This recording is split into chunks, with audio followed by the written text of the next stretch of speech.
வணக்கம் நண்பர்களே, உங்களுக்கு தமன்னாவை பிடிக்கும் அப்படின்னா லைக் பண்ணிடுங்க. புது நண்பர்கள் சப்ஸ்கிரைப் பண்ணிடுங்க. நம்ம தமிழ் மற்றும் தெலுங்கு சினிமா உலகத்தில் ஒரு சாக்லேட் கேர்ள் அப்படின்னா அது தமன்னா பாட்டியா தான். மில்க் கேர்ள் அப்படின்னு கூட அவங்க அழைக்கப்படுறாங்க. 2005ஆம் ஆண்டு சன்ஷார் ரோஷன் செகரா என்ற இந்தி படம் மூலமாக அறிமுகமான இவங்க அடுத்தடுத்து தென்னிந்தியாவில் கலக்கிட்டாங்க. கேடி படம் மூலயமா தமிழ் சினிமாவுக்கு வந்தாங்க. வரிசையாக பையா, சிறுத்தை, வீரம், அயன் தேவின்னு வரிசையாக ஹிட் படங்கள் கொடுத்தாங்க. அழகு, நடிப்பு, அட்டகாசனமாக நடனம்னு எல்லாமே இவங்க கிட்ட இருக்கு. எந்த ஒரு கதாபாத்திரமா இருந்தாலும் அதுல கச்சிதமா பொருந்திடுவாங்க.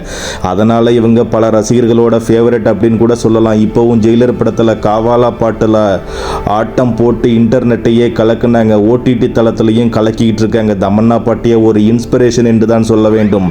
இவங்களோட எந்த படம் உங்களுக்கு ரொம்ப பிடிக்கும்னு கமெண்ட்ல சொல்லுங்க. உங்களுக்கு இந்த வீடியோ பதிவு பிடிச்சிருக்கும் அப்படின்னு சொல்லிட்டு நம்புறேன். மறக்காம லைக் பண்ணுங்க, ஷேர் பண்ணுங்க, சப்ஸ்கிரைப் பண்ணுங்க நண்பர்களே. வணக்கம்.